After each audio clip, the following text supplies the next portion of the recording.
Buenas tardes. En la mesa 4 vamos a abordar diversos aspectos de la cartera de servicios de los especialistas de medicina preventiva y salud pública en relación con esta nueva enfermedad. En primer lugar, el doctor Jorge del Diego Sala, jefe del servicio de la Unidad de Apoyo de la Dirección General de Salud Pública, Calidad e Innovación del Ministerio de Sanidad, nos va a hablar del tema de las vacunaciones, desde una perspectiva clásica de los programas vacunales y de su aplicación práctica en las poblaciones. Tema complejo en este caso por la poca experiencia que se tiene al ser una nueva enfermedad y al haber muchas vacunas en desarrollo. Hola a todos. Muchas gracias al comité organizador por invitarme a dar una presentación sobre la Mesa de Medicina Preventiva y Salud Pública y también darles, lógicamente, la enhorabuena por haber conseguido aunar en un único congreso a tantas sociedades científicas que tenemos un papel tan relevante en el ámbito de esta pandemia, mostrando bien a las claras que, evidentemente, la solución frente a este coronavirus, a esta pandemia, no es única, sino que va a venir del trabajo y la unión de todos. Creo que para hablar de vacunas necesitamos hacer una pequeña reflexión, y es que entiendo que una de las principales lecciones que debemos aprender de esta pandemia, a mi modo de ver, es que muchas veces parece ser que tenemos la sensación de que estamos intentando que el propio virus o la propia enfermedad sea quien se esté adaptando a todo nuestro conocimiento previo, tenga que adaptarse a todo nuestro conocimiento previo sobre cómo se transmiten las enfermedades infectocontagiosas, sobre cómo deben ser las medidas de prevención, sobre cómo deben ser los EPIs que se llevan, sobre cómo debe ser su tratamiento, etcétera, etcétera. Como si todos estos compartimentos fueran estancos, no hubiera posibilidad de mezclar ellos, como si no hubiera posibilidad de que algo nuevo hiciera cambiar algunas de esas reglas. Y es que repetidamente hemos tenido que estar cambiando de criterio. Creo que es necesario dejar a un lado determinadas creencias que pensábamos inamovibles. Ahora mismo hablo de mi especialidad, de la medicina preventiva y la salud pública, y debemos utilizar una perspectiva más ampliada, mirar algo más desde lejos que nos permita implementar de forma más rápida todos aquellos cambios que el virus nos enseñe, siempre y cuando, evidentemente, la evidencia científica esto nos lo demuestre. Tenemos que desterrar, permitidme la expresión, toda la vida se ha hecho así, porque evidentemente nunca nada en la vida se ha hecho como lo estamos haciendo. Y así llegamos, lógicamente, al ámbito de las vacunas. En la conferencia anterior, la doctora Salas ha hecho un excelente resumen del estado de arte actual sobre el campo del desarrollo de las vacunas, las respuestas inmunes, ha sintetizado la vía de investigación. Y precisamente, una vez que tenemos todo ese conocimiento, ahora es el momento de preguntarnos, y de todas estas vacunas que tenemos frente al coronavirus, ¿cuál es la mejor de ellas? Y estoy convencido de que todos aquellos que trabajáis en el mundo de la vacunología internamente habéis respondido a aquello que tantas veces hemos respondido de pues, la que se administra, porque la mejor vacuna es la que se administra. Y precisamente esta fascinación por el tiempo, por el cuándo va a llegar la vacuna, es lo que entiendo que debemos empezar a cambiar. Sabemos ya afortunadamente que va a haber vacunas que van a ser más o menos efectivas o bastante efectivas, pero esa fascinación de medios de comunicación, de noticias, de charlas con colegas o de profesión en grupos de amigos, tenemos que ir replanteando otras preguntas, porque lo fundamental realmente, creo yo, es unas políticas de salud pública desde el nivel más macro posible, es decir, establecimiento de prioridades, grupos de riesgo, distribución por países. Hay países que tienen una menor capacidad económica que otros. ¿Cómo van a poder afrontar realmente esto? Os pongo algunos ejemplos. Hace unas pocas semanas, por ejemplo, un país europeo, un país potente europeo, le preguntaba a OMS si ellos se iban a encargar de la propiedad intelectual de todas las vacunas. Y otro país asiático de primera línea le preguntaba también directamente al director general de OMS que si tenía que hacer frente al pago de varios cientos de dólares por cada dosis en concepto de derecho de reserva de adquisición, porque ellos sí que podían pagarlo, pero había muchos otros países que no. Estas son realmente las preguntas clave, por lo menos a mí son las más importantes. Sabemos que vamos a tener las vacunas, pues vamos a ver cuáles son los mecanismos de distribución y vamos a ver cuáles son las propiedades de cada uno de los grupos de riesgo, porque si la vacuna es aquel paraguas que todos estamos esperando, desde luego, aplicando un símil epidemiológico, no puede ser esa sábana que o bien nos cubre la cabeza o bien nos cubre los pies, porque evidentemente por alguno de los dos sitios vamos a poder coger frío. Y es que hay un elemento muy importante en todo esto, y es la experiencia que tenemos en redistribución de vacunas en momentos pandémicos. Y es algo que realmente no llegamos a tener. Durante el siglo pasado sabemos que hubo varias pandemias por gripe, la mal llamada gripe española, la década de los 50, o esta, por ejemplo, que tenemos en pantalla, la de Hong Kong en los años 68, 60, 69. Y lo que podemos ir aprendiendo de cada una de ellas, por ejemplo, en esta, es la distribución que hubo de unos cuantos millones de dosis de vacunas, pero no afectó realmente a la evolución, en este caso, de la pandemia. Tenemos ejemplos más modernos. La H1N1V. De aquí podemos sacar lecciones muy importantes. Esta vacuna, la vacuna monovalente, frente a la H1N1V, no llegó, o llegó más tarde, mejor dicho, que el pico de la ola epidémica, por lo menos en Europa. Pero por lo menos la experiencia que había previa, lógicamente, en el desarrollo de vacunas frente a gripe, permitió que se hiciera de manera rápida y aunque no llegó, como decimos, en este pico, sí que luego se pudo incluir en las vacunas trivalentes y tetravalentes que tenemos hoy en día para las siguientes temporadas de gripe. Pero aquí nosotros a nivel de España tenemos que aprender una cosa muy importante, y es que esta vacuna, el que se administra esta vacuna en muy poca cantidad, evidentemente, en mucha menos dosis, la que en este caso España compró, hizo que de un año para otro bajáramos hasta 10 puntos porcentuales la prevalencia de vacunación, concretamente en mayores de 60 años. Pasamos de estar casi en 65% a estar rozando el 52-53%, algo que a duras penas hemos podido conseguir recuperar en los últimos 10 años. Es decir, en 2019 aproximadamente habíamos recuperado solamente un 2-3% en cuanto a prevalencia de vacunación en mayores de 60 años. Es decir, que cuidado con las vacunas que vienen porque pueden tener repercusión sobre cómo se administran otras. Y de otra manera, también podemos aprender de las vacunas, del desarrollo de vacunas para Zika o el desarrollo de vacunas para el SARS-CoV-1 en este caso. Y es que tanto para una como para otra las vacunas no llegaron, es decir, la epidemia se acabó antes de que las vacunas pudieran estar. ¿Y qué ocurrió? Pues que las agencias de financiación dejaron de aportar el dinero a los desarrolladores de vacunas, el dinero que tenían prometido. Y, lógicamente, los desarrolladores de vacunas en este caso tuvieron que asumir pérdidas millonarias. Esto es algo que evidentemente también se ha tenido que tratar en una pandemia como esta, porque quien desarrolla la vacuna tiene un grave riesgo, en este caso, de pérdidas importantes económicas.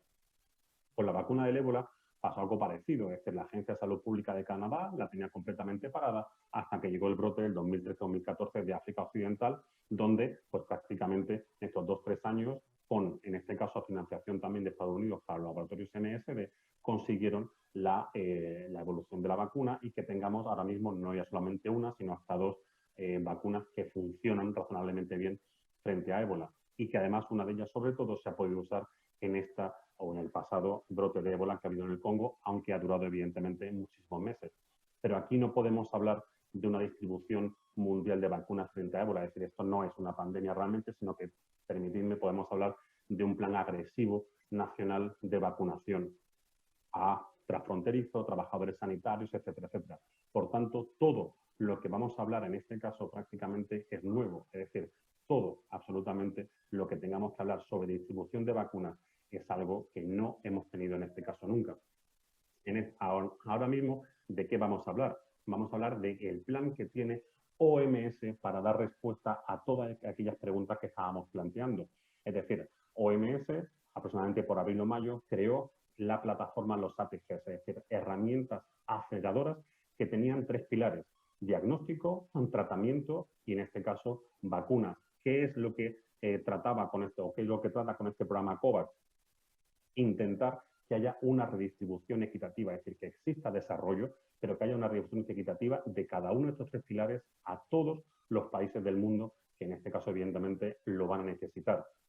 El objetivo, en este caso fundamental, que tiene, si hablamos de las vacunas, es que para finales de 2021 haya una distribución a todos los países que firmen este programa de 2.000 millones de dosis, contando lógicamente con una cartera diversificada de vacunas, es decir, vacunas que tengan tecnologías distintas, que lleguen en plazos distintos, que tengan incluso precios diferentes. Además, uno de los elementos más importantes del mecanismo COVAX es que resuelve los problemas de los desarrolladores de vacunas, es decir, es un mecanismo de financiación seguro que minimiza la pérdida, porque lógicamente asegura una demanda por parte de los países, y a los países que están temerosos, obviamente, de no saber si van a poder acceder a una vacuna o no, sobre todo aquellos que tengan una capacidad adquisitiva menor, a ellos también les va a garantizar de igual manera que a países más ricos el acceso a la vacuna. Lógicamente no está sola OMS en este programa, también se encuentra junto con Gavi, es la Alianza Mundial de Vacunas. Creo que Gavi sí que es muy conocido, lleva muchísimos años trabajando fundamentalmente en programas de vacunación de países del tercer mundo, y a través de la financiación y los desarrollos que ha hecho, ha evidentemente salvado muchísimas vidas.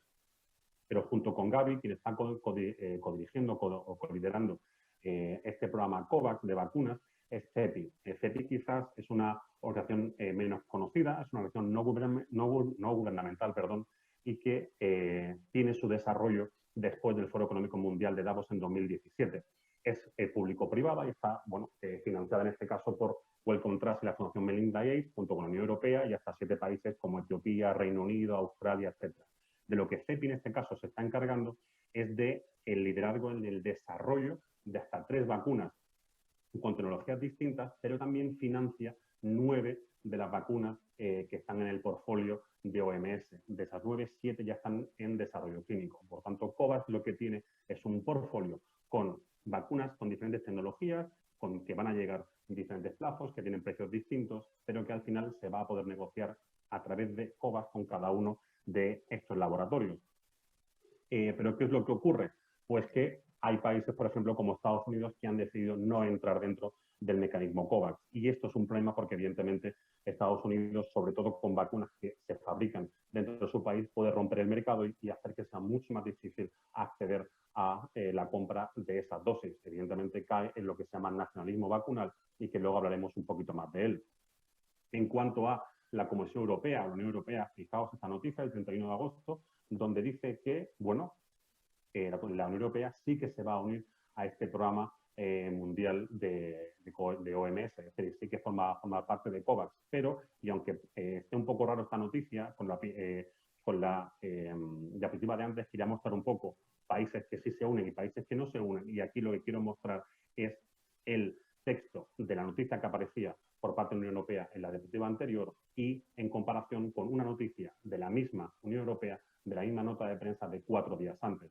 Fijaos que el 27 de agosto la Unión Europea anuncia el contrato con AstraZeneca para entregar unos 300 millones de dosis de vacunas de ciudadanos de la Unión Europea, y 4 días después se une a COVAX con adquisición de futuras vacunas destinadas a países de renta baja y media. Es decir, Europa aporta 400 millones para la distribución de vacunas en países de renta baja y media, pero a la vez firma por su cuenta con un laboratorio distinto. Es decir, que parece ser que en este caso, lo que dicen los analistas leyendo bien ambas noticias, ambas notas de prensa, es que Europa sí que va a participar en el programa COVAX aportando económicamente. Sin embargo, la negociación con determinados laboratorios, a pesar de que, por ejemplo, la vacuna de AstraZeneca también se encuentra en el portfolio de OMS, han negociado aparte de ese programa COVAX, y de ahí la adquisición de esas dosis, y que España haya podido anunciar ya 3 millones de dosis, en este caso, por parte de la vacuna distribuida por la Universidad de Oxford. Pero ¿qué es lo que ocurre?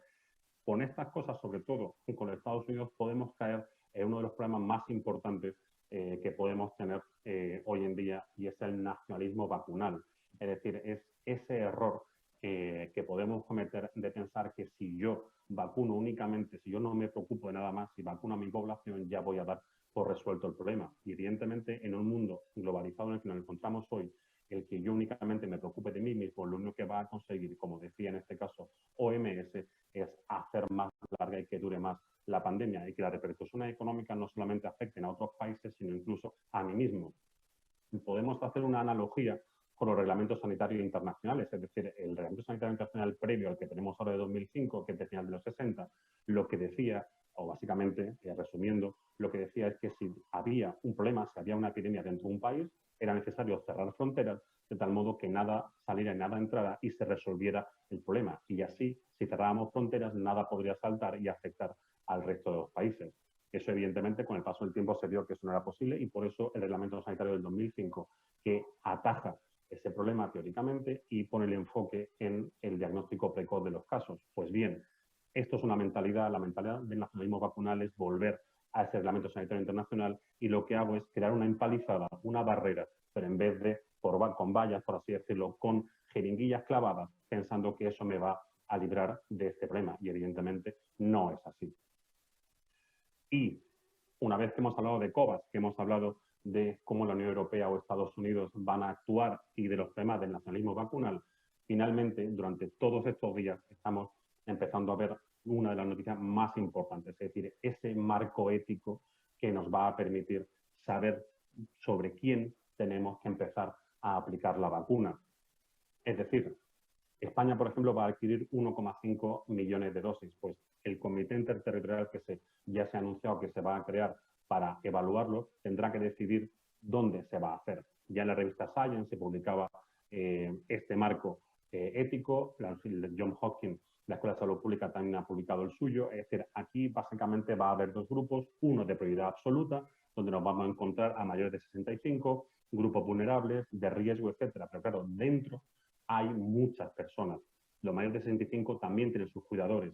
Dentro de los grupos de riesgo está gente sana, teóricamente, como pueden ser sanitarios, y luego gente con comorbilidades que pueden hacer que esta enfermedad tenga un desarrollo con un pronóstico bastante peor. Pues bien, si no va a haber vacunas que tengamos para todos, ¿cómo vamos a empezar a vacunar? Es decir, desde 1,5 millones de vacunas en el caso español y de otros, si ni siquiera van a dar para un colectivo completo, ¿cómo y a quién se va a vacunar? Y las respuestas que demos a esto, evidentemente, a nivel de salud pública, son fundamentales porque toda la sociedad nos va a estar escuchando. Por mi parte, acabo aquí. Creo que en esta ponencia he planteado más preguntas, las respuestas que se han podido ofrecer, pero espero que en la mesa redonda que luego tendremos podamos dar respuesta a todas aquellas preguntas que tengáis. Muchísimas gracias. La segunda ponencia la presenta el doctor Alfonso Alonso Jaquete, residente de cuarto año de la Unidad Docente de Medicina Preventiva y Salud Pública de la Consejería de Sanidad de Cantabria. Se aborda la labor de investigación y rastreo de los contactos, actividad que, aunque no es nueva, es más necesaria que nunca. Su contribución fundamental al control de la enfermedad y la complejidad de su realización, destacando el papel educador y asesor que tienen los profesionales que llevan a cabo esta labor y que comúnmente conocemos como rastreadores. Hola, buenas tardes a todos y a todas. Como se acaba de comentar, soy Alfonso Alonso Jaquete, médico residente de Medicina Preventiva y Salud Pública en Cantabria. Voy a continuar con la siguiente ponencia de esta mesa número 4, Vigilancia y Control, estudio de contactos dentro y fuera del ámbito hospitalario. Para empezar, voy a desgranar el propio título de la ponencia, ya que si bien puede tratarse de términos que actualmente estén en boca de todos, no me parece que previamente a esta situación fuera algo conocido por toda la población. Por lo tanto, vamos a empezar hablando de la vigilancia y control de las enfermedades y después del estudio de contactos, que es cuáles son sus objetivos y en qué momentos es importante. A continuación, de aquí quiero resaltar que mi idea con esta ponencia no es repasar el proceso en sí de un estudio de contactos, ni volver a comentar cuál es el día a día de los rastreadores. Esto ya nos aparece muy a menudo en los medios de comunicación, sino más bien es resaltar la importancia y la necesidad de desarrollar e implementar una estrategia, un programa, un plan, como lo queramos llamar, que garantice un eficiente estudio de contactos. A continuación, la parte final del título, resaltaré las particularidades que este estudio de contactos tiene en un ámbito concreto como es el hospitalario.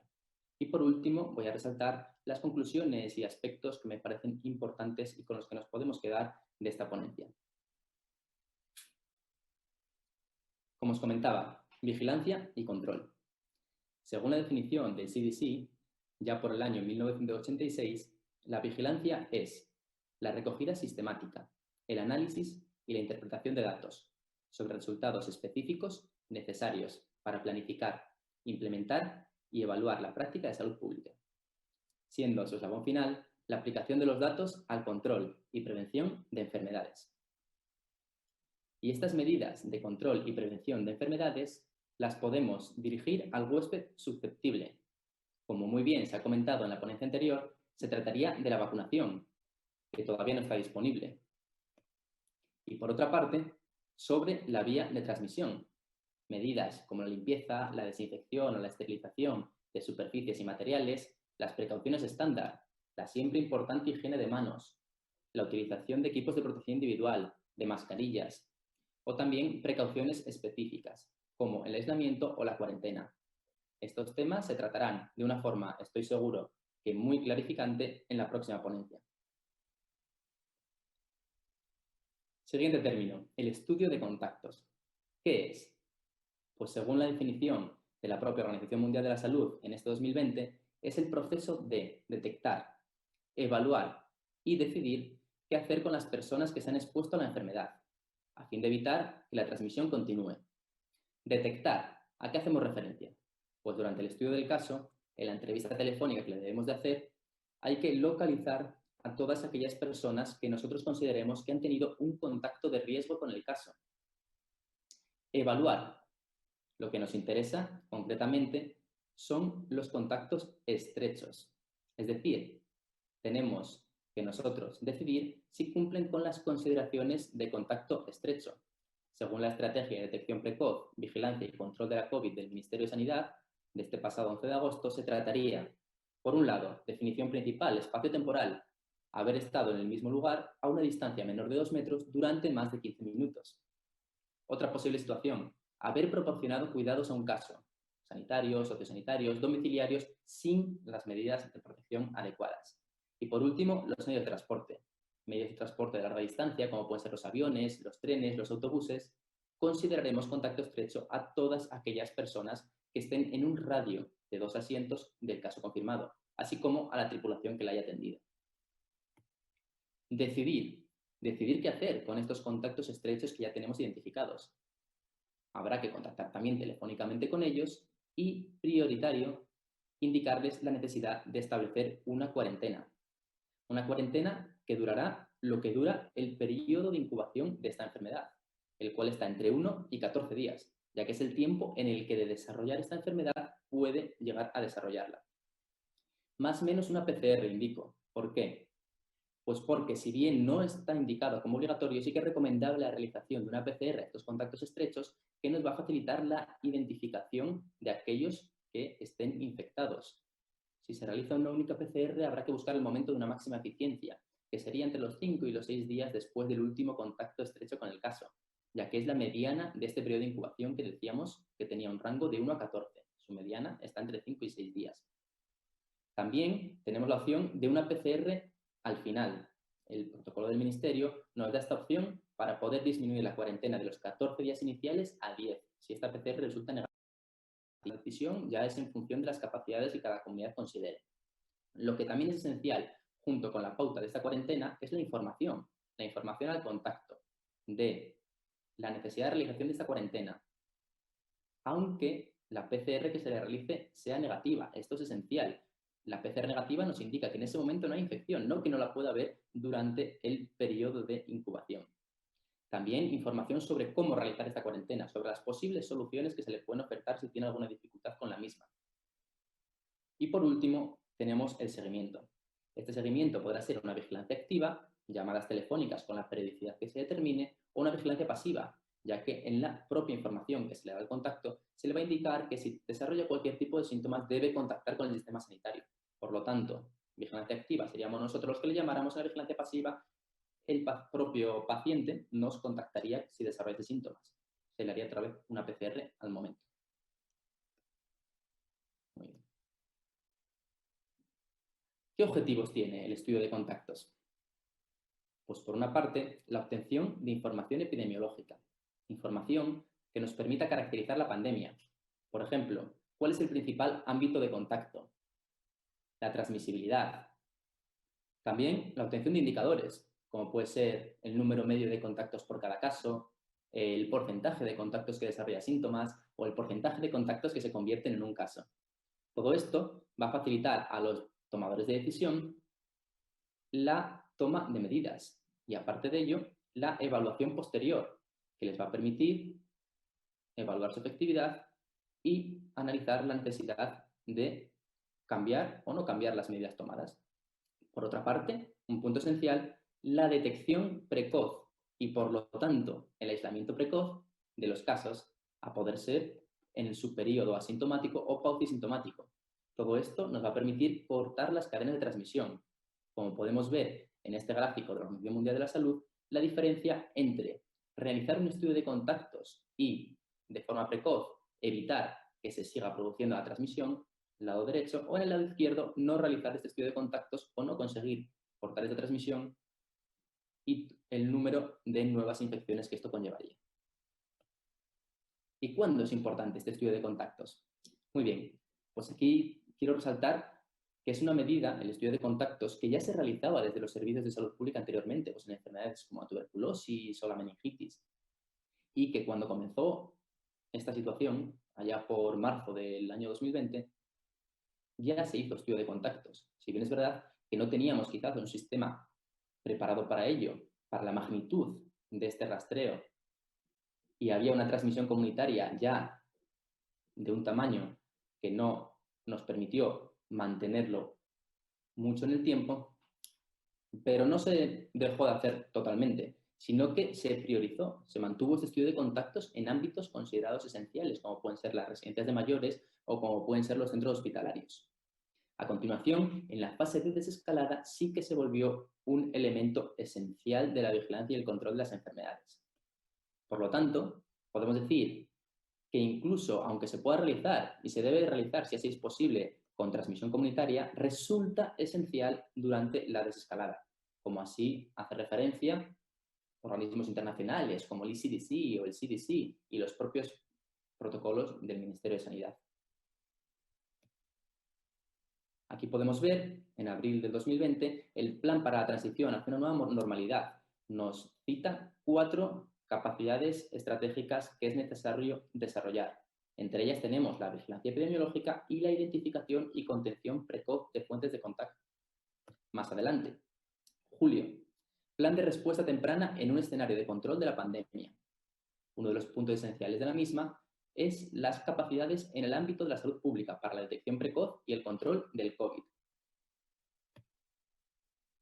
Pero lo que os comentaba antes, no debemos dejar esto en palabras vacías, en decir, es necesario un estudio de contactos, sabemos que hay que realizar el estudio de contactos.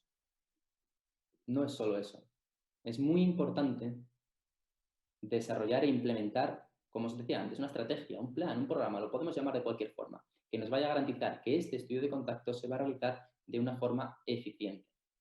Para ello, lo primero, es necesaria una planificación del proceso, teniendo en cuenta a todos los actores implicados en el mismo, teniendo en cuenta los circuitos que se van a establecer, elaborando protocolos de actuación, protocolos de todas las situaciones posibles y también planes de contingencia ante cualquier situación que pudiera afectar a nuestro proceso. Sobre todo, hacemos referencia a aumentos en la incidencia de los nuevos casos. También una planificación en cuanto a recursos, los recursos humanos, los rastreadores, lo principal. Pero aquí, si bien existen documentos como el famoso del ECDC, en el que se hace una estimación del número de contactos necesarios y de rastreadores necesarios y se establecía un ratio de 1 por cada 5.000 personas, tampoco se pueden tomar como absolutos, ¿no? Y también hay que tener en cuenta la incidencia, la prevalencia de casos, si estos rastreadores están o no están a tiempo completo. No debe quedarse únicamente en un número. Y aparte de rastreadores, son necesarios más perfiles, son necesarios analistas de estos datos. No se puede registrar datos y que no sean utilizados. Es necesario coordinadores y formadores. Y aquí sí que quiero resaltar que lo ideal es que sean personas con conocimientos previos y robustos en epidemiología, especialistas en medicina preventiva y salud pública. También son necesarios informáticos que puedan dar soporte a todo este proceso. Y lo que sí que es esencial es la formación. No se puede actuar sin formación. Todos los actores de este sistema necesitan una formación específica en el mismo. Bueno, recursos humanos, recursos materiales. Es necesario garantizar la realización de test diagnósticos.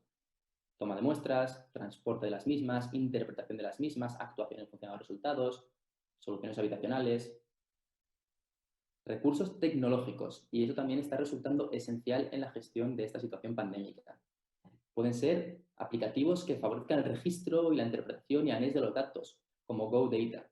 GoData es un programa desarrollado por la Organización Mundial de la Salud y que actualmente estamos utilizando en la Comunidad de Cantabria, también en el País Vasco. Puede haber otras soluciones. Radar COVID, que tanto estamos hablando ahora de ello, que nos va a permitir captar aquellos contactos que pudieron haberse escapado por otras vías. Estos temas no me voy a introducir mucho ahora en ellos, los podemos dejar después si queremos para el turno de preguntas. También existen las apps de autodeclaración de síntomas que cada comunidad fue desarrollando. Muy bien. Por último, el contexto. También hay que tenerlo en cuenta a la hora de planificar esta estrategia. Hay que tener en cuenta la estructura política de cada comunidad, centralizada, descentralizada, el servicio de salud, una atención primaria y una hospitalaria conjunta o separada. También es esencial una coordinación y una comunicación eficiente y continua entre todos los actores implicados. Por una parte, la salud pública, por otra parte, los servicios de salud, con la atención primaria y los servicios hospitalarios de medicina preventiva y prevención de riesgos laborales. Por ejemplo, la creación de un comité de coordinación técnica que nos permita agrupar a todos los actores. Aparte de la comunicación y coordinación entre actores, muy importante, la comunicación a la propia ciudadanía. Tiene que ser una comunicación congruente, efectiva, transparente, veraz, una comunicación que les haga comprender el porqué de las medidas que se están tomando y que las refuerce. En el mismo documento al que hacía referencia hace un momento, el plan de respuesta temprana ante un escenario de control de la pandemia, otro de los puntos fundamentales es la estrategia de comunicación y concienciación. Lo siguiente, vulnerabilidad. Es necesario garantizar el acceso y la realización de las medidas pautadas a determinados colectivos considerados vulnerables, incluso en algunas situaciones su priorización. Por ejemplo, institucionalizados, residencias de mayores, profesionales sanitarios. Confidencialidad. Aquí también quiero hacer mucho hincapié, ya que si bien puede parecer que ahora el coronavirus está en todos los ámbitos de nuestra vida, que ya lo vemos como una cosa más, no debemos olvidar que es una patología, es un proceso clínico y por lo tanto no se le puede revelar a otras personas.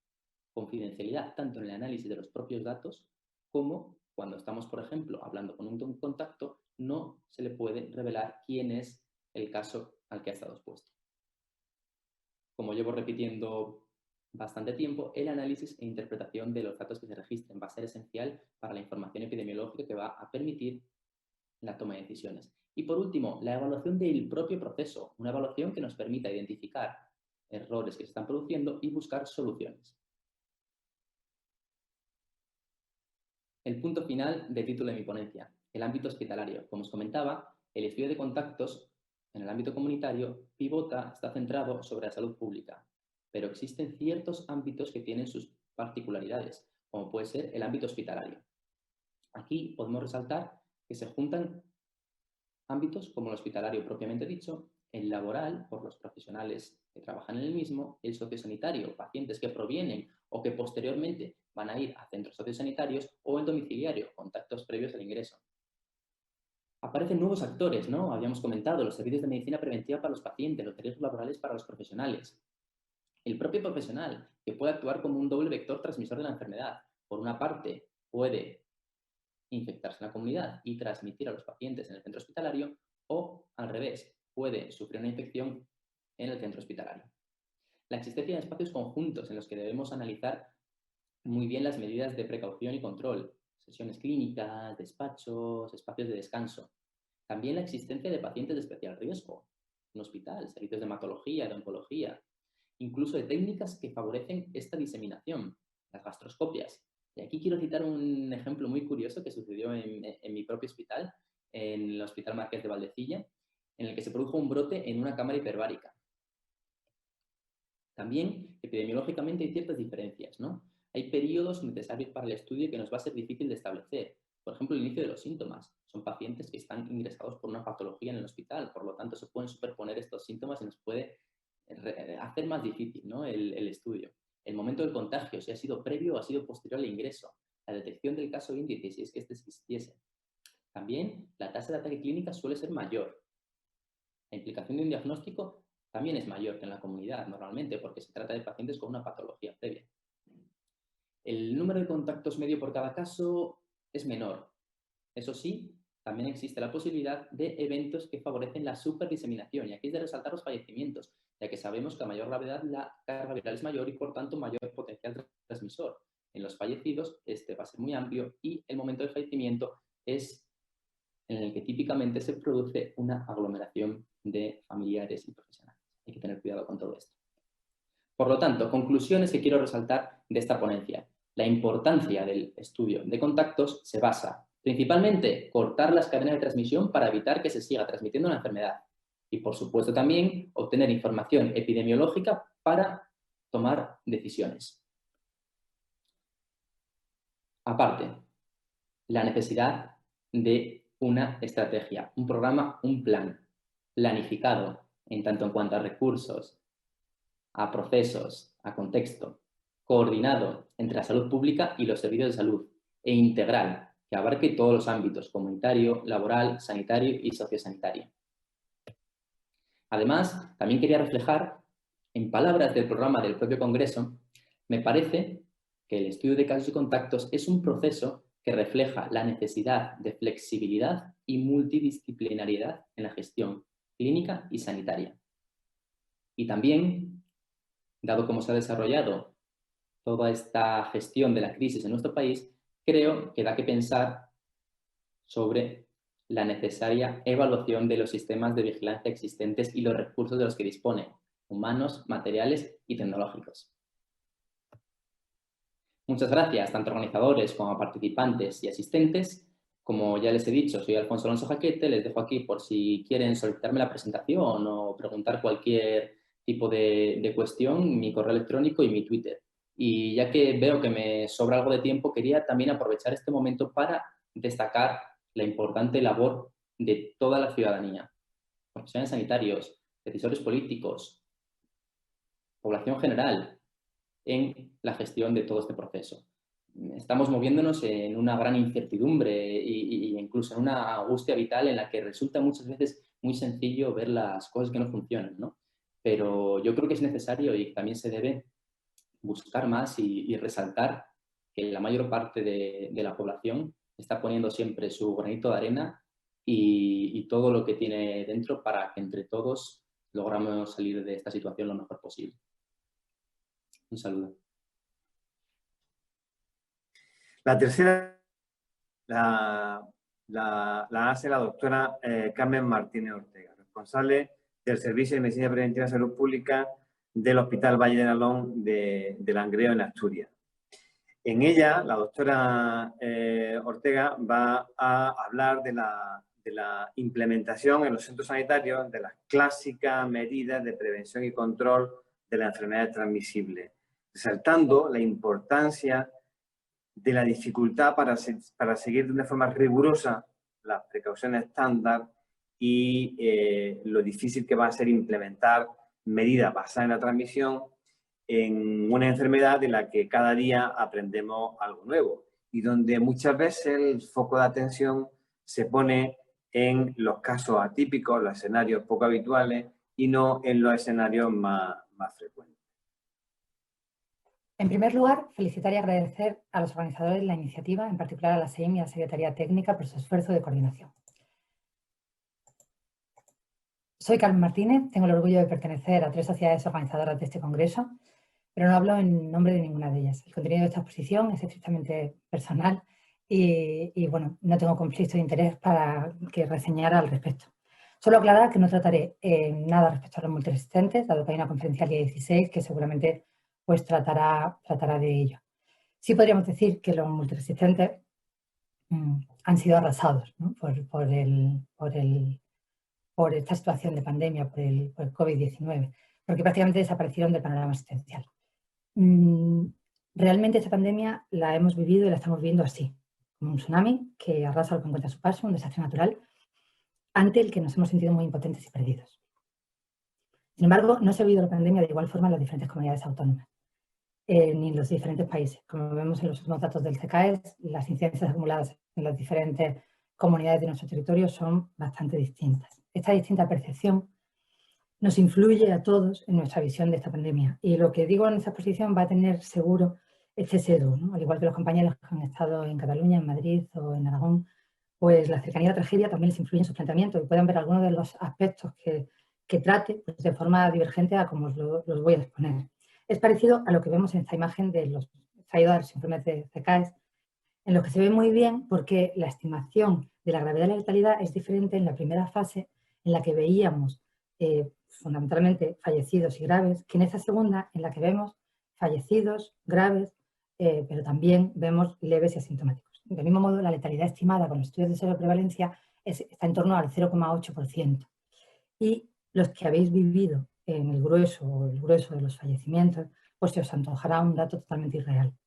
La cercanía de la situación influye mucho en cómo la vemos y en esa percepción que es inevitable por otra parte. Por eso voy a tratar de centrarme en hechos, en algunas reflexiones y dudas que quiero compartir y en establecer un poco de forma crítica pues lo que creo que no hemos entendido o lo que no hemos sabido explicar. Lo voy a hacer desde la perspectiva tanto asistencial como poblacional, porque realmente en esta ocasión le hemos pedido a la población que aplique y entienda algunas de las precauciones estándar que utilizamos en la parte asistencial. Esta diapositiva es una diapositiva resumen, conocida por todos, de lo que llamamos precauciones estándar, a aplicar en todos los pacientes y precauciones basadas en los mecanismos de transmisión de la enfermedad de que se trate. Es algo bien conocido y habitual en nuestra práctica asistencial y solemos llamar a estas segundas tipos de aislamiento de pacientes. Estos tipos de aislamiento, estos diferentes tipos de aislamiento los aplicamos con las enfermedades más habituales que tratamos y también sabemos que algunas de ellas comparten mecanismos de transmisión. Por ejemplo, la varicela aplicamos precauciones basadas en la transmisión frente a transmisión aérea y frente a contacto. Normalmente estas precauciones las aplicamos de forma conjunta con medidas estructurales que pueden incluir habitación individual, presión negativa o positiva, según de qué se trate, pues material de uso exclusivo para el paciente, limpieza, procedimientos de limpieza y desinfección de materiales de superficies específicos, manejo adecuado de residuos, todo lo que conocemos y de forma habitual aplicamos. De hecho, tenemos un conocimiento pues para saber qué tipo tenemos y debemos saber qué tipo de infección tiene el paciente y aplicar, evaluando el riesgo, las medidas preventivas a aplicar en función de las actividades que vamos a realizar. De hecho, esto es lo que hacemos, ¿no? Pues, por ejemplo, desde 2007 sabemos que los CDC nos dicen que utilicemos mascarilla quirúrgica para realizar una punción lumbar. Es cierto que ahora sí lo haremos en todo momento, pero hasta hace relativamente poco, a pesar de los años que han pasado, no todos los profesionales utilizaban esta medida de barrera básica, que es una mascarilla quirúrgica, para hacer este procedimiento asistencial. La base científico-técnica y las evidencias de estas precauciones estándar y de las precauciones basadas en la transmisión, pues tenemos multitud de publicaciones, pero están recogidas fundamentalmente en estos cuatro, o creo que son de referencia estos cuatro. La red RENAVE recoge en sus protocolos de la Red Nacional de Vigilancia Epidemiológica toda la información necesaria para el control de enfermedades prevenibles, o transmisibles, mejor dicho. También está recogido en el Plan Nacional de Resistencia a Antibióticos. Y también tenemos como manuales de referencia la guía de CDC del año 2007 y esta guía que ha tenido actualización en el año 2003 con el SARS, en el año 2009 con la gripe pandémica H1N1, en 2014 con el ébola y la última actualización es de julio de 2019. Y un manual bien conocido por todos, que es el manual de la OPS, del control de enfermedades transmisibles, con 20 ediciones ya a sus espaldas y que nos ayuda mucho con su planteamiento metodológico, su clásica metodología en la que en todas las enfermedades destaca el agente infeccioso, el reservorio, el modo de transmisión, el periodo de incubación, el periodo de transmisibilidad, la susceptibilidad, todo eso está recogido y nos ha guiado siempre en el control de brotes epidémicos, ya que para yugular cualquier epidemia, dando una respuesta correcta, es fundamental. Además de tratar los casos, conocer el modo de transmisión para poder poner en marcha las medidas de prevención y control que eviten la diseminación. Este manual, ya en 2005, en la 18ª edición, nos decía cosas muy concretas, como que el aislamiento inmediato, el impedir el ingreso o salida de las zonas afectadas, aplicar precauciones universales a todos los pacientes y explicar a la comunidad las medidas de control son pilares básicos para yugular cualquier tipo de epidemia o de brote que podamos tener que abordar. De igual modo, la guía del CDC ya incluía en el SARS 2003 las mismas dudas que nos han preocupado en esta pandemia y refleja que hay una amplia evidencia de la transmisión a través de gotas, en el SARS, de gotas y contacto, no pudiendo excluirse la vía aérea. en particular en los procedimientos generadores de aerosoles. Define esa guía, que como digo es de la última actualización, julio de 2019, definía también la protección que las mascarillas quirúrgicas ofrecen frente a gotas mayores de 5 micras y los test que las mascarillas quirúrgicas se les procesa, por ejemplo, para la resistencia a fluidos, ¿no? Y por tanto, pues la mascarilla quirúrgica también ofrece protección, no solo protege a los demás, sino también ofrece protección a quien la lleva. Y también recomendaba, ya como digo, en esta edición que tenemos, en la actualizada julio de 2019, recomendaba aplicar precauciones estándar aéreas, gotas y contacto mientras durara el SARS y hasta 10 días después de la resolución de los síntomas. Establecía la utilización de mascarilla quirúrgica si no había disponibilidad de N95, que llamamos FFP2, medida esta que no se correlacionaba entonces con un déficit de EPI, sino más bien con el contexto epidemiológico de transmisión del SARS. En definitiva, todas estas guías nos proporcionan un conocimiento preciso y una herramienta útil para las decisiones que conocemos y tenemos interiorizada en la práctica asistencial habitual. Sin embargo, todo este bagaje de conocimiento que tenemos pues, ha saltado un poco por los aires con la llegada de la pandemia y realmente creo que ha sido pues, literalmente arrasado, pues, como decía al principio, ¿no? Porque el hecho de saber que este virus, como coronavirus que es, estaría clasificado en el grupo 2 de riesgo biológico y que finalmente se ha clasificado en el grupo 3, al igual que el SARS, un grupo en el que tenemos enfermedades tan conocidas como la tuberculosis o virus tan conocidos y manejados como el virus del VIH, el virus de la hepatitis B, C, D, bueno, pues virus muy comunes en el uso, en la práctica asistencial habitual, no nos ha aportado el conocer esto, que es un agente del grupo 2 y que finalmente tiene esa clasificación del grupo 2, no nos ha aportado tranquilidad. Y de hecho, las medidas preventivas aplicadas inicialmente eran superiores a las correspondientes a su grupo de clasificación, encuadrándose en medidas de protección que utilizaríamos para agentes del grupo 4, como el ébola. De hecho, desde el punto de vista teórico, emplearíamos exactamente los mismos equipos de protección que se han exigido en este momento. ¿Por qué digo esto? Pues porque, efectivamente, desde el punto de vista teórico, porque sabemos que, entre otras muchas causas, la falta de protección de equipos a nivel mundial y la dificultad inicial que tuvimos para saber cuándo desaislar a los pacientes, que ahora conocemos con mayor claridad, como vemos en esta publicación, pues esos aspectos, además de muchos otros, nos han llevado a una situación complejísima y de difícil asimilación en el ámbito asistencial que se traduce en una gran cantidad de contagios entre profesionales y también entre pacientes en los hospitales, pudiendo decir que las vías de contagio han resultado multidireccionales y que podemos decir que ha habido transmisión paciente-profesional, profesional-paciente, profesional-profesional, paciente-paciente, y luego, por supuesto, profesional-comunidad, comunidad-profesional, igualmente paciente-comunidad, comunidad-paciente, ¿no? Todas estas vías, esta multidireccionalidad, pues es conocida y también conocemos cómo aplicar medidas preventivas de forma conjunta, como la distancia física, como el uso de mascarillas y de pantallas de protección, pues también disminuyen la transmisión. De igual forma, tenemos también conocimiento de que la tasa de ataque secundario entre los asintomáticos es bastante menor de lo que se atribuía inicialmente.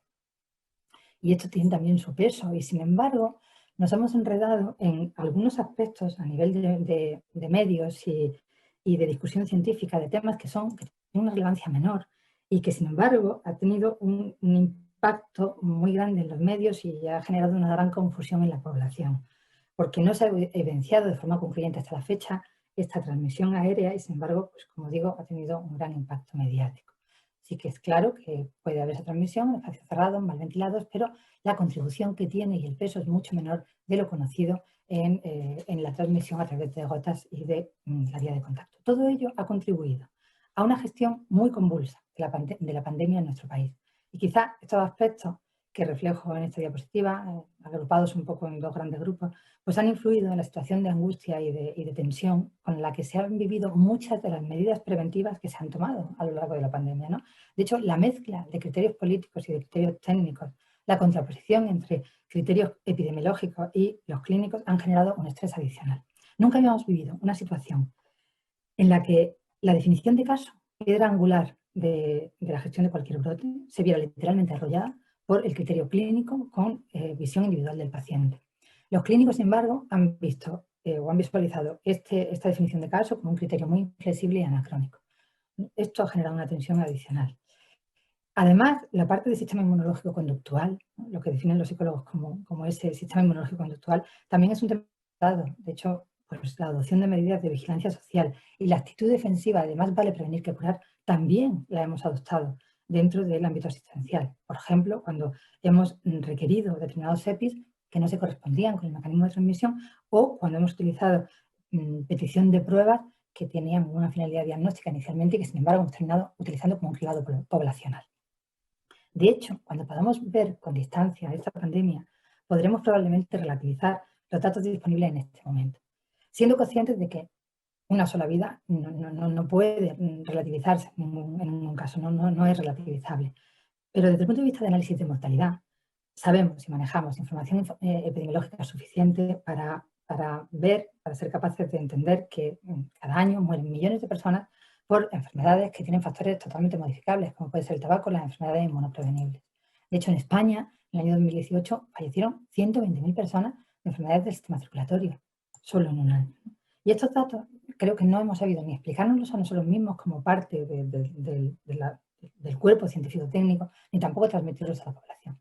Igualmente, no hemos sido capaces de transmitir a la población la diferencia entre la transmisión por gotas de más de 5 micras y de menos de 5 micras, o los periodos de transmisibilidad. De hecho, que no hemos sido capaces de hacer entender y de que cale el mensaje de que si te haces una PCR y eres negativa, tienes que hacer cuarentena y por qué.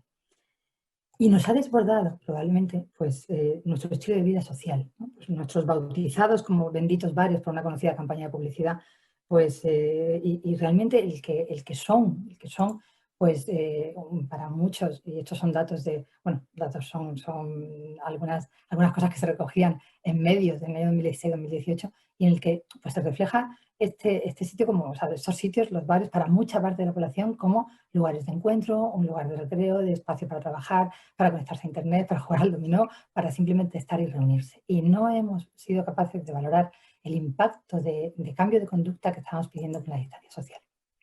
Lo que sí es cierto es que, a pesar de todo, la población nos sigue considerando, vemos aquí a los profesionales sanitarios, como fiables respecto a la información sanitaria que damos frente a otras muchas fuentes de información. Y en este estudio, en el estudio Cosmo, en el que se hizo encuesta en la época del confinamiento y posteriormente en plena nueva normalidad, al final de julio y primeros de agosto, pues vemos que, claro, cambian cosas como que el factor de riesgo más importante de contagio, pues sería la compra, pasa a último lugar. Pero la población identifica los sitios concurridos y el transporte público como factores de riesgo importantes, y no tanto las reuniones con amigos y familiares. Y eso tenemos parte de responsabilidad en el mensaje, ¿no?, en la explicación y en cómo hemos influido. Igualmente hemos sido capaces de influir en dos cosas que se ven el cambio aquí, ¿no? Como la mascarilla quirúrgica pasa de un cuarto lugar a estar en primer lugar en estas recomendaciones, y claramente la gente la hemos conseguido poner en primer lugar, en detrimento probablemente de la distancia social, que baja aquí, y de la higiene de manos y, por supuesto, de la etiqueta respiratoria, que aparece en la primera fase y no aparece en la segunda fase. Datos importantes y que yo creo que nos tienen que llevar también a una reflexión. La misma que tenemos que llevar viendo que realmente no hemos conseguido pues tener una incidencia que fuera aceptable dentro de la situación, sino que tenemos una incidencia indeseable y muchísimos procesos activos a fecha 31 de agosto, ¿no? O sea, pues realmente, y sabemos que seguimos teniéndolos, ¿no? Por otra parte, podemos pensar por qué, ¿no? A pesar de nuestros esfuerzos y de que se ve que sí que ha calado el mensaje de espacios concurridos, y algunos bueno, sí la población tiene claro ciertos aspectos, pero desde mi punto de vista, y esto es una opinión personal, esta incidencia tan elevada en España, pues aparte de haber minimizado quizá este tema, ¿no?, de que somos un país de bares, y que hemos dado un mensaje que puede ser contradictorio, porque de forma subliminal hemos dicho que hay que llevar mascarilla en la calle y no en los bares, pues queriendo decir de forma no implícita, pero no explícita, pero sí quizá implícita, que la calle era insegura y los bares seguros, ¿no? O dar el mensaje de que los espacios cerrados, como hemos cerrado terrazas para el ocio nocturno, y sin embargo la gente ha trasladado ese ocio a las casas, ¿no?, donde la transmisión en espacios cerrados podía ser mayor. Además, ampliamos fácilmente nuestros círculos familiares de amistad. En España hemos buscado activamente casos, en otros países no, solo en casos sintomáticos. La falta de cuidado, de cumplimiento de las normas, especialmente la distancia social, el mezclar los datos, las disensiones entre comunidades autónomas y las prisas por reactivar una economía muy tocada, pues todo ello probablemente sea un cóctel que pueda explicar en parte dónde estamos y por qué. También hay que considerar que es la primera vez que vivimos una pandemia con redes sociales, y que esa infodemia, esa infosicación de la que hablan algunos expertos en el campo de comunicación, pues ha sido muy difícil de gestionar y no nos ha ayudado, ¿no? El ruido de las redes sociales y el haberlas utilizado como foro científico-técnico, volcando nuestras dudas y nuestras incertidumbres en ellas cuando son una red abierta con muy diferentes niveles de conocimiento e interpretación. Tampoco hemos sabido explorar los modificadores de conducta y estos modificadores de conducta teníamos que haberlo sabido trabajar entendiendo que la resistencia al cambio iba a estar muy presente en esta pandemia, ¿no? Y lo hemos manejado probablemente mal. Tampoco sabemos qué hubiera pasado si desde el inicio las autoridades pues, hubieran rodeado pues, de influencers, de psicólogos, de coach, de expertos en marketing y divulgación, o hubiéramos hecho verdaderas alianzas con expertos en minería de datos, en Big Data, en inteligencia artificial. Pues realmente no sabemos si hubiera sido distinto. Hay otros países que han establecido estrategias diferentes y a algunos les ha ido mejor y otros pues tampoco han tenido unos resultados ciertos, ¿no? Pero no lo sabemos, tampoco lo saben las autoridades y realmente también ha sido un tsunami para ellas. Y por último, ya estoy en mi cuenta atrás, perdonadme, que voy a quitar. Termino ya con esta diapositiva diciendo que realmente la educación y la evaluación del riesgo es la parte más importante, ¿no? Que cada persona sepa evaluar en el riesgo de aquel sitio donde va, si está pobremente ventilado, si está lleno y si tiene una gran ocupación. Pasar de un estado normativista a un estado de educación y de responsabilidad personal probablemente sea el camino. Muchísimas gracias.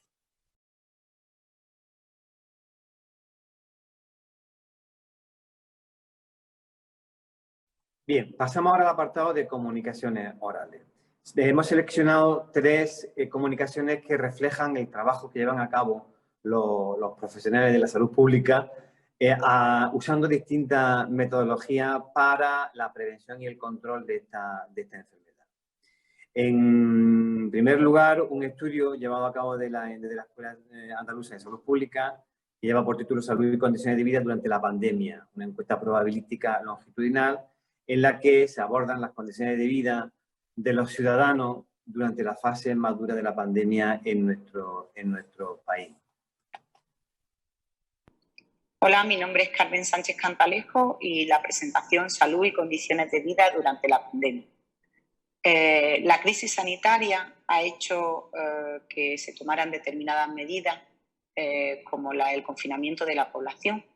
Debido a esto ha habido muchos organismos e instituciones internacionales que han visto la necesidad de recoger información para analizar el impacto social, sanitario y económico de la COVID en la población. En Andalucía, la Consejería de Salud y Familia de la Junta de Andalucía, junto con el Instituto de Estadística y Cartografía de Andalucía y la Encuesta Andaluza de Salud Pública, están realizando la encuesta sanitaria y social de hogares. Está dentro de una operación de la Operación Estadística Oficial de Andalucía. Es una encuesta telefónica con diseño probabilístico longitudinal, realizando 3 mediciones en 2020. La primera medición se realizó en abril y obtuvo casi 3.000 respuestas. La segunda medición, que se ha realizado al mes de la primera, ha terminado ahora en el mes de julio y se han recogido 2.500 entrevistas. Y la tercera se espera que se realice a los 6 meses, en octubre, y que se obtengan 3.000 entrevistas. La información recogida, como se puede ver, pues versa desde condiciones de la vivienda, autopercepción de salud, diagnóstico de COVID, enfermedades crónicas, medicación, hábitos de vida, etc. En los primeros resultados podemos observar que no llega al 1% el porcentaje de personas que indican que han tenido un diagnóstico de COVID. Sin embargo, más del 13% conocían en su entorno alguna persona diagnosticada. En los gráficos podemos ver porcentaje de cambio entre la primera y la segunda medición. En la parte de la izquierda podemos ver cómo la salud mental ha empeorado en la segunda medición en un porcentaje del 30% frente al 20% que indica que su salud mental ha mejorado. Estas diferencias vemos como en salud general no son tan perceptibles.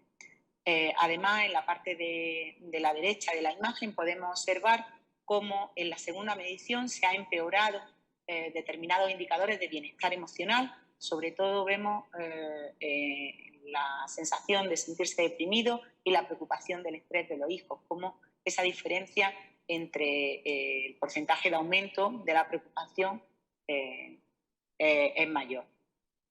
También respecto a la medicación, el 9% de la población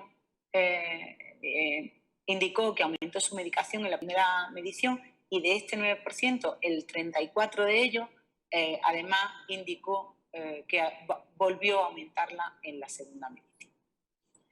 Como conclusión, bueno, está claro que la crisis sanitaria está impactando negativamente en la salud de un grupo de la población, empeorando determinados indicadores, especialmente bienestar emocional, y sospechamos que también en algunas poblaciones más vulnerables. El siguiente paso es analizar estas diferencias en estos grupos especiales de población, y para ello nos ayudará la tercera medición que realizaremos en octubre, que nos ayudará a profundizar más en el impacto de la COVID en la salud de la población. Muchas gracias. La segunda de las comunicaciones orales, impacto de las medidas de restricción de movilidad en los índices reproductivos en la Ciudad de México, es un estudio descriptivo en el que se analiza cómo impactan las restricciones de la movilidad en los índices reproductivos de esta enfermedad y cómo efectivamente es una medida de especial relevancia en el abordaje y en la contención de la enfermedad.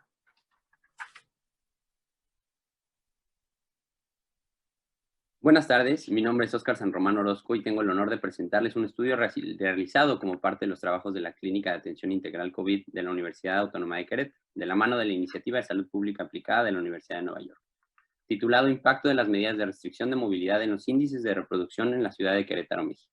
Como antecedente, Querétaro tiene una población aproximada de 2.300.000 habitantes. El primer caso en México se reporta el 28 de febrero de 2020 y días después, el 6 de marzo, se registra el primer caso en Querétaro. En este presente reporte se describe la epidemia en el estado de Querétaro usando 3 herramientas epidemiológicas: los casos nuevos diarios, el índice de reproducción básico y el número de reproducción efectiva, o RE. Analizamos la relación entre las tasas de transmisión y los niveles de movilidad. Los datos utilizados se basaron en el Tablero de México del Gobierno Federal. El modelo que se utilizó para el registro y análisis de los datos es un modelo compartimental tipo CIR.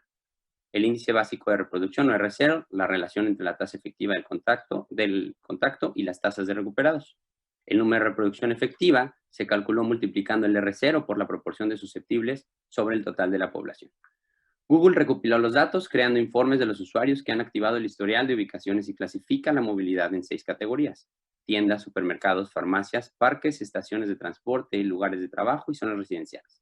Para obtener un punto de referencia se determina una línea base basada en el valor medio de la movilidad medida durante el periodo comprendido por 5 semanas previo a la llegada de SARS-CoV-2 a Querétaro. Para este modelo se tomaron las primeras 5 variables de los datos de movilidad. Excluimos la movilidad residencial ya que los valores son positivos y contrarios a las variables. Describimos la pandemia en Querétaro hasta el día 7 de julio. Esta gráfica descriptiva de los casos, recuperados y defunciones, así como de los eventos más importantes que influyeron en la evolución de la misma. Las restricciones de movilidad iniciaron el día 17 de marzo con el cierre de escuelas, 18 de marzo el aislamiento domiciliario y el 23 con la obligatoriedad de las medidas de distancia.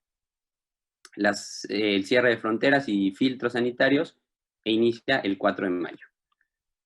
En esta gráfica, en la parte superior encontramos la movilidad con una línea base mencionada y en la parte inferior el R0. Se observa una disminución importante en la movilidad a partir del mes de febrero que se mantiene aproximadamente hasta el 1 de mayo. Dicho periodo corresponde a un R0 y RE entre 1.17 y 1.87. Mientras hubo una disminución en la movilidad, es claro cómo el R0 y el RE se mantienen. Después del 1 de mayo hay un incremento sostenido en los niveles de movilidad y a partir del 16 comienzan a incrementar. Esto es esperado, ya que refleja el retraso entre la infección y el diagnóstico de COVID-19. El R0 y el RE incrementan de 1.45 en mayo 16 a 3.59 en julio 5. Con respecto a la movilidad normal, los niveles aumentaron de menos 49.6% en mayo a menos 20 en julio. Ahora, siendo específicos, hay 2 disminuciones importantes. 1, la implementación de las medidas de sana distancia y 2, la restricción del libre tránsito. Y por el contrario, hay 4 aumentos significativos relacionados con el Día del Niño, el 30 de abril, el Día de la Madre, el 10 de mayo, el inicio de la nueva normalidad y el regreso a las actividades esenciales el 11 de junio. Se observó una relación positiva y significativa entre RE, R0 y niveles de movilidad. Esto indica que el incremento en el movimiento por parte de los habitantes está asociado con la transmisión de SARS-CoV-2. Con respecto a estos datos, concluimos que la relajación de las medidas restrictivas de movilidad debería ser reconsiderada. Por otro lado, que a pesar de que haya una restricción de movilidad, no es un sinónimo de control del índice reproductivo, nunca bajó de 1. Se necesita una estrategia de mitigación integral que genere cambios conductuales sociales que permitan una reducción adicional a los índices reproductivos.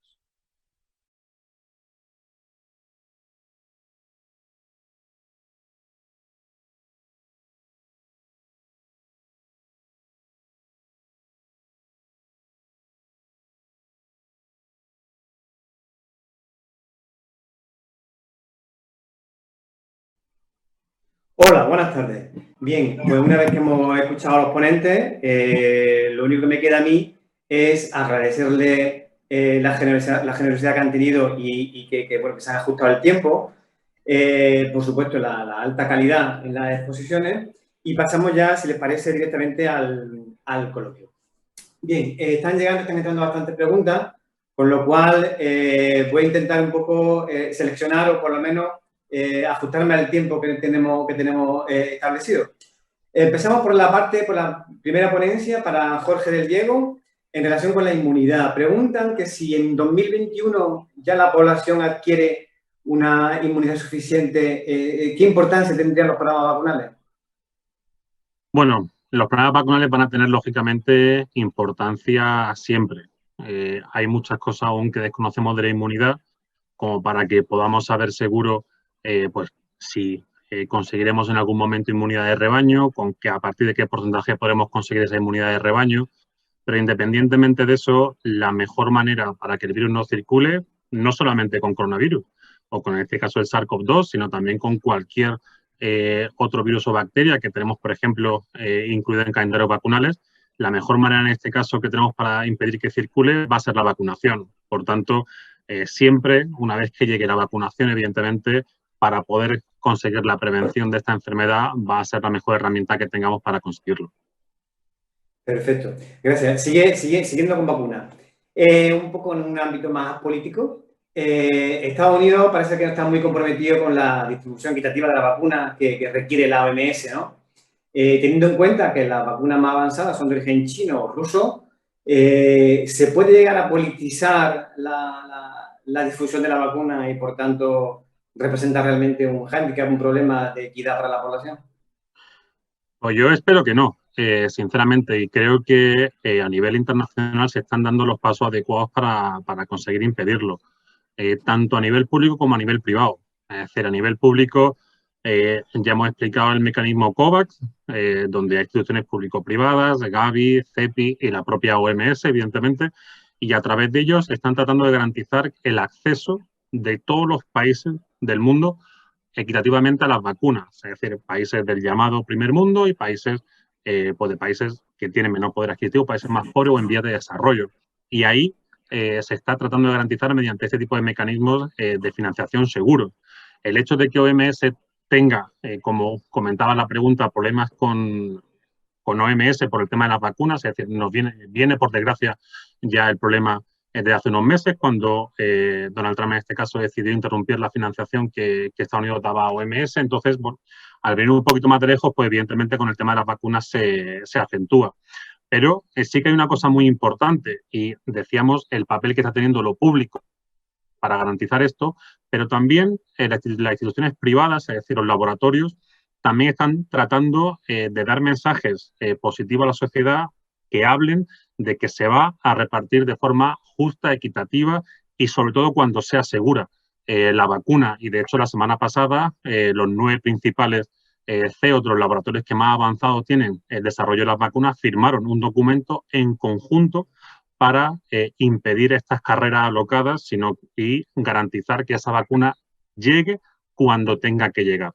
Por tanto, yo confío y espero en que todas estas iniciativas que se están tomando hagan que, evidentemente, esto no se convierta en una guerra fría de vacunas de un bloque y otro, sino que vayamos todos a la vez, evidentemente. Muy bien, muchas gracias. Pasamos, por tanto, a la siguiente ponencia, a la del doctor Alonso. Hay algunas preguntas más, pero yo creo que son más genéricas, por tanto, las dejaré para el final si tenemos tiempo. Vamos a pasar, entonces, yo creo que a la ponencia específica del doctor Alonso, en la que hay una pregunta, yo creo que bastante interesante en relación a la nueva tecnología, tanto como los sistemas, los programas informáticos como GoData o la nueva aplicación como Radar COVID. y preguntan si conocemos si existe algún proyecto en España para transmitir esta información de forma transnacional, ¿no? De forma que se establezcan, pues, supongo que entiendo que corredores seguros, ¿no? En cuanto a los movimientos y la movilidad de las personas. ¿Se conoce algo al respecto? ¿Existe algún proyecto concreto?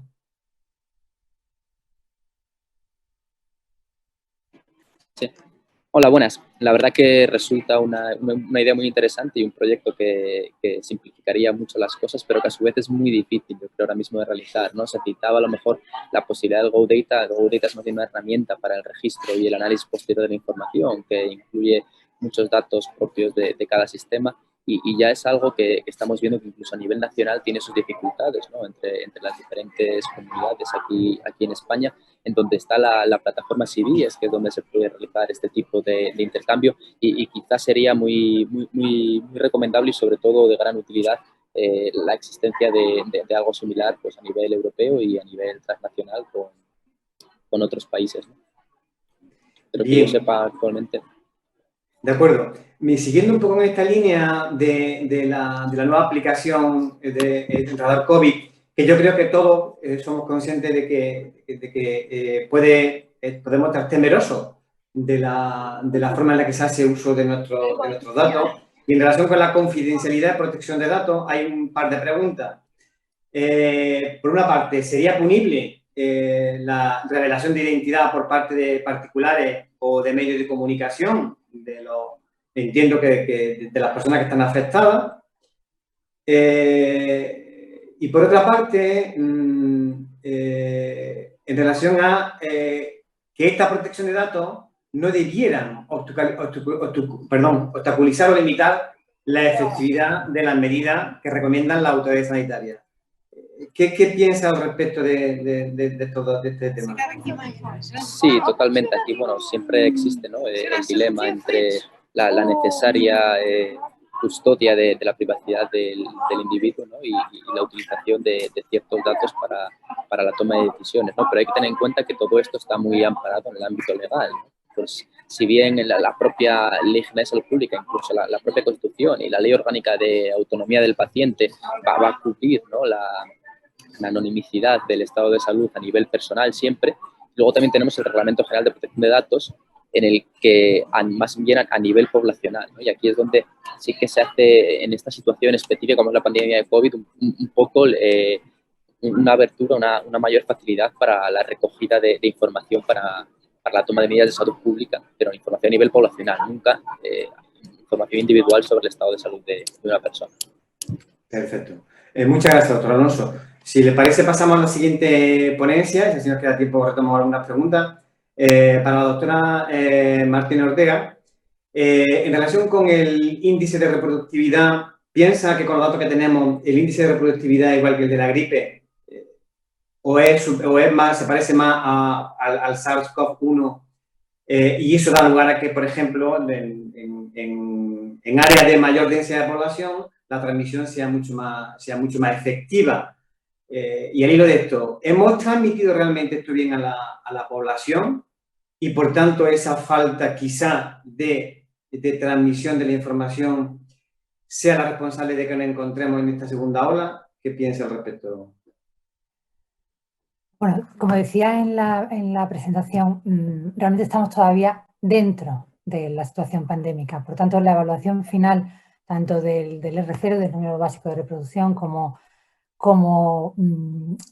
de cómo es el enfoque global en términos de letalidad, pues todavía tenemos que esperar, ¿no? Pero sí que es cierto que al inicio hubo estudios en Wuhan que ponían el R0 en 2,3 y luego ha habido una serie de estudios que lo sitúan o que varían sus resultados entre 1,5 y 6. O sea que realmente no tenemos una precisión en el momento actual de cuál es el número, el R0, la reproducción que realmente tiene este virus, ¿no? Pero sí es cierto que la transmisibilidad sí que lo tenemos claro, yo creo que eso no hay duda.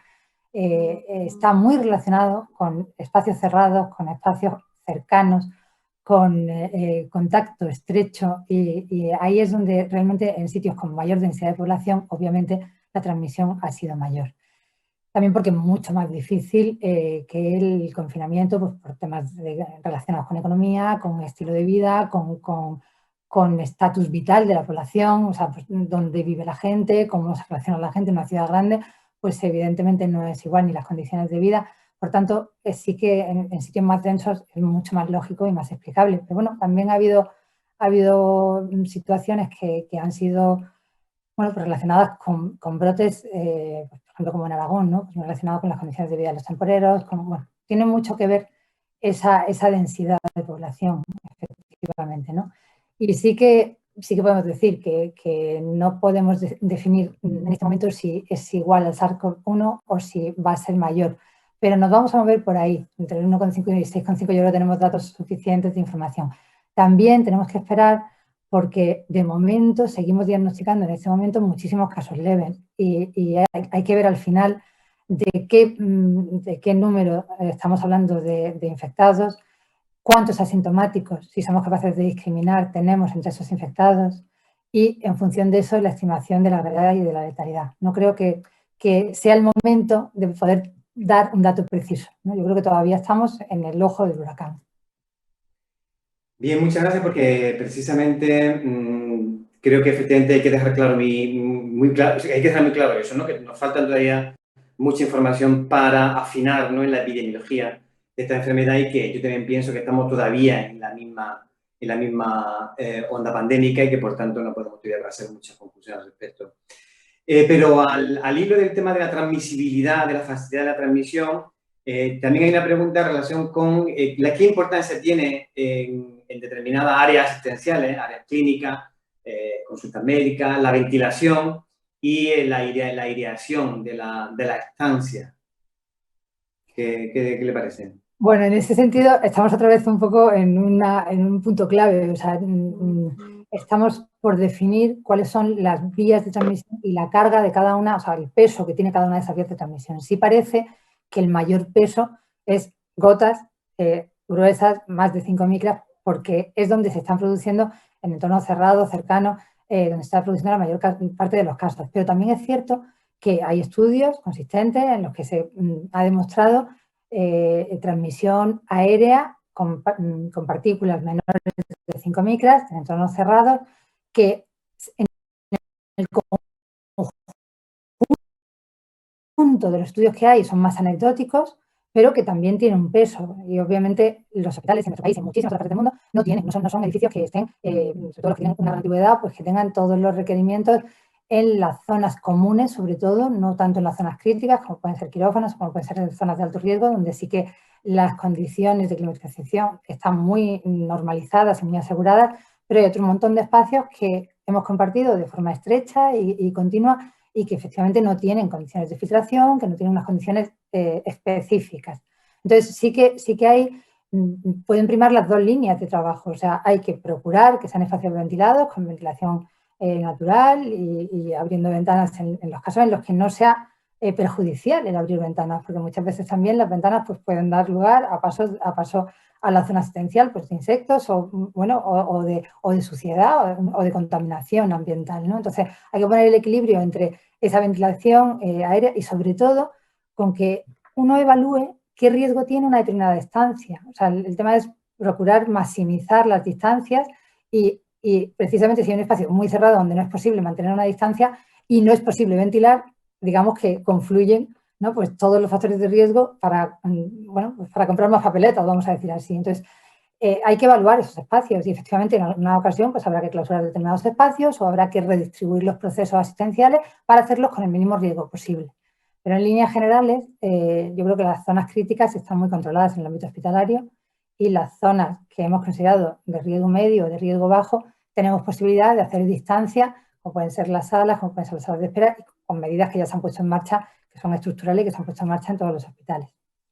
Creo que en la pregunta anterior me decían que por qué no hemos sabido transmitir la alta transmisibilidad de este virus, que no hemos sido capaces de comunicarlo bien, ¿no? Yo creo que eso es un poco la madre del cordero. Es muy difícil que podamos saber en qué hemos fallado en la comunicación. Y ya nos ha pasado en el 2009 también. O sea, hemos fallado estrepitosamente en la comunicación, tanto los medios de comunicación como los medios a nivel científico-técnico como, bueno, pues lo que sí que decía y que a mí, bueno, quizá me llama mucho la atención, que es la primera vez que hemos vivido en tiempo real, en redes sociales, una pandemia volcando todas nuestras incertidumbres, todas nuestras dudas. No hemos sido capaces. Yo creo que todavía tenemos que estudiar y analizar por qué no hemos sido capaces. No lo sé, no tengo respuesta. Muy bien, muchas gracias, Mame. Para avanzar un poquito más, para Carmen Sánchez Cantalejo, hay una pregunta. Dice, la crisis sanitaria impacta la salud empeorando el bienestar emocional. ¿Cómo se realiza esta medición? ¿Qué metodología utilizan?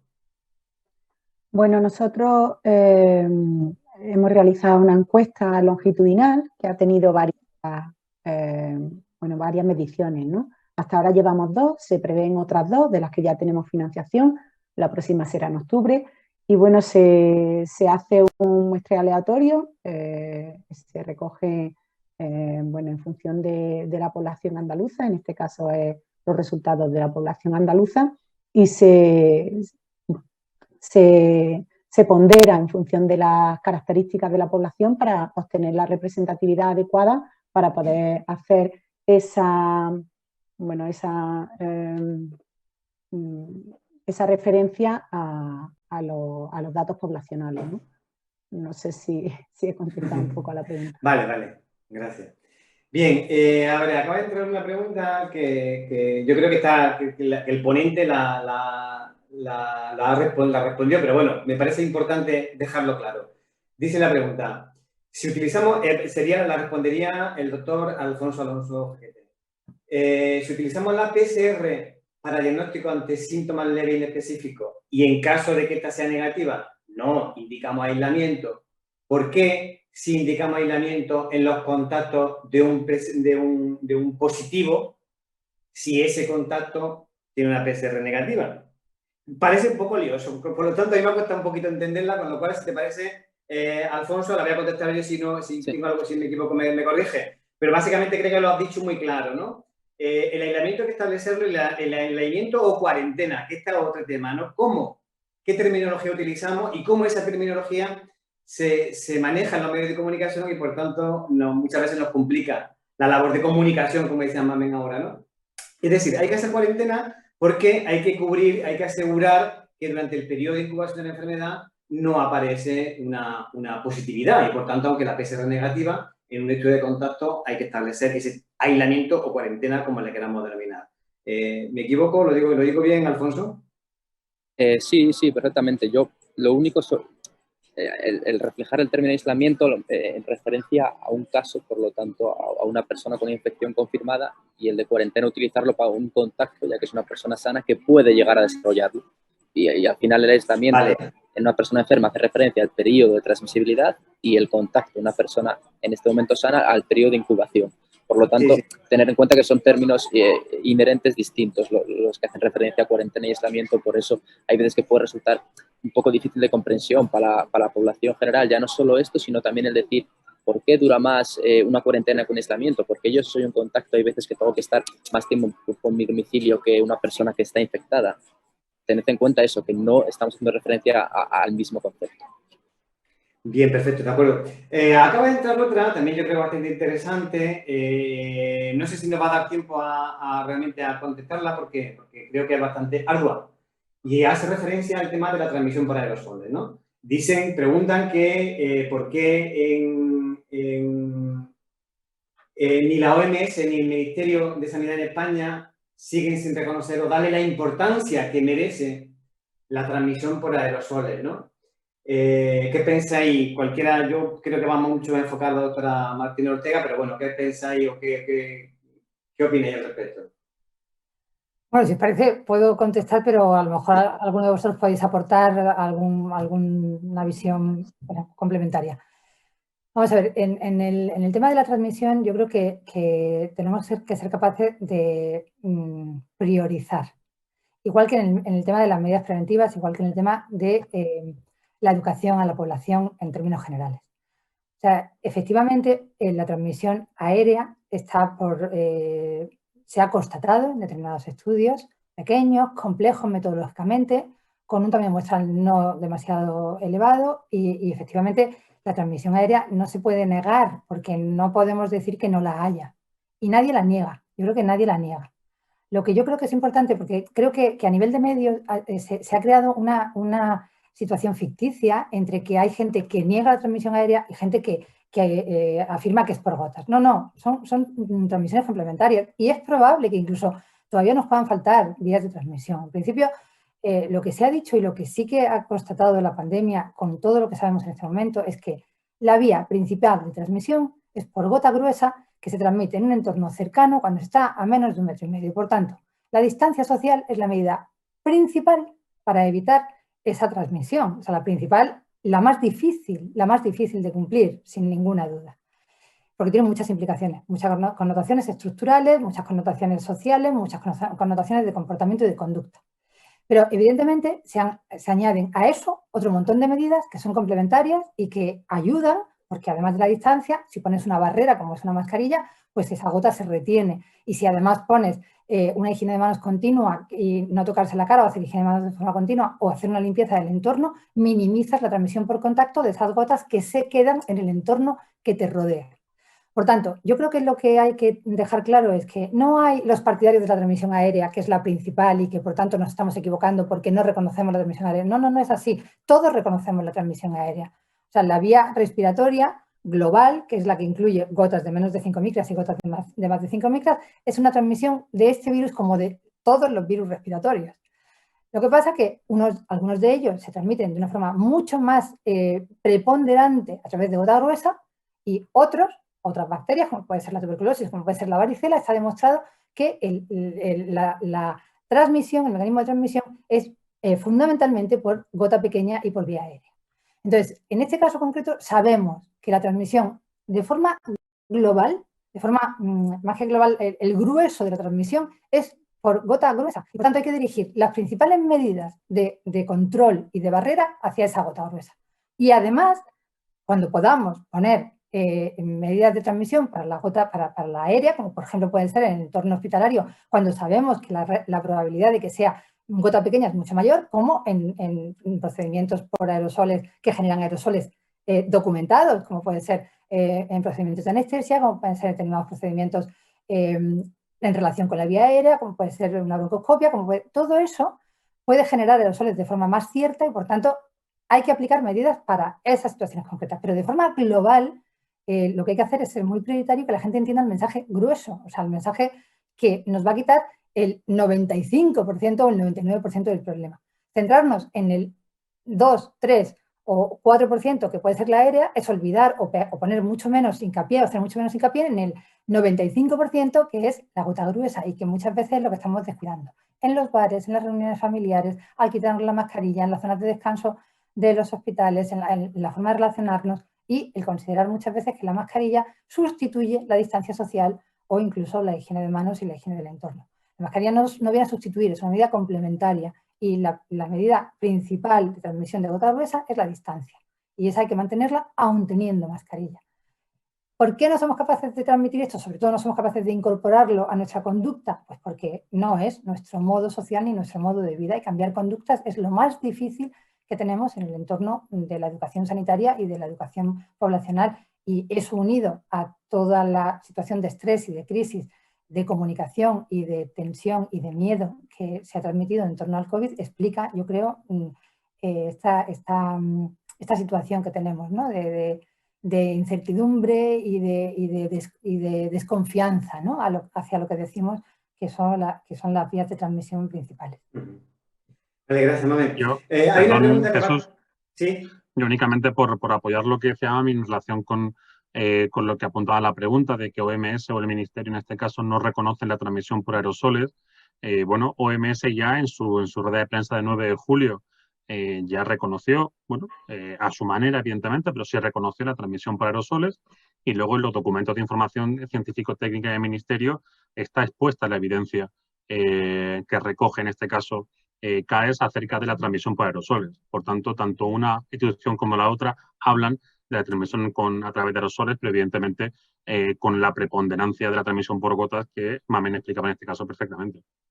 Perfecto. Bien, hay una pregunta que yo creo que no la vamos a sacar porque es excesivamente técnica y prefiero, por el poco tiempo que nos queda, pasar a otra, que es la que hace referencia a cuándo quitar la medida de aislamiento en un paciente que está ingresado y por tanto pasarlo a una zona no COVID. Yo creo que efectivamente hay una heterogeneidad en la medida tanto de organismos internacionales como a nivel local en los hospitales, ¿no? Me parece muy excesivamente técnica y por tanto prefiero pasar a otra un poco más extensa y que ahora es bastante más interesante, que es la referente a los programas para enfermedades crónicas no transmisibles. ¿Qué ha pasado? ¿Qué está pasando con esos programas? O, por ejemplo, en España hay algún plan de contingencia para estos casos de enfermedades crónicas, por ejemplo, cáncer de colon, ¿no? ¿Qué está pasando? Porque si lo ha dicho la doctora Ortega, ¿no? Como que efectivamente esto llega como un tsunami y, por tanto, un efecto secundario que estamos ya viendo es cómo hay retraso en los diagnósticos de enfermedades importantes. ¿Qué pensáis al respecto? ¿Qué creéis que hay al respecto? Bueno, sí, ¿Pensáis que España se ha detenido en los programas de crónicos? La verdad que me parece una cuestión muy importante y un tema a resaltar, ya que es una situación que sí, que es muy probable que esté sucediendo, ¿no?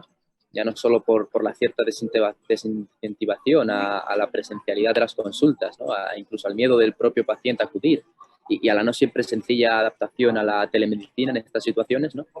Entonces yo creo que esto va a ser totalmente necesario, ¿no? Una evaluación posterior y junto con el efecto de la propia pandemia, estos efectos, ¿no? secundarios en cuanto a otras patologías crónicas, ¿no?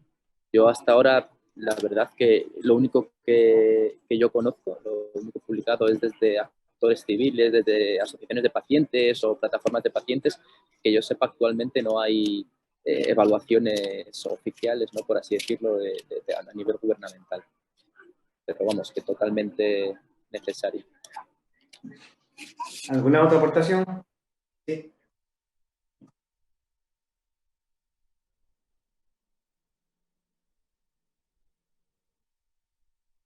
Vale. Bien, pues yo creo que entonces, si no tenemos ninguna aportación más, se han quedado algunas preguntas, como decía, en el tintero, porque no da tiempo a meterlas todas, pero yo creo que tanto las ponencias como el debate ha sido bastante fructífero. Espero que hayan disfrutado tanto como hemos disfrutado nosotros. Y nada, esperamos vernos en la siguiente. Buenas tardes.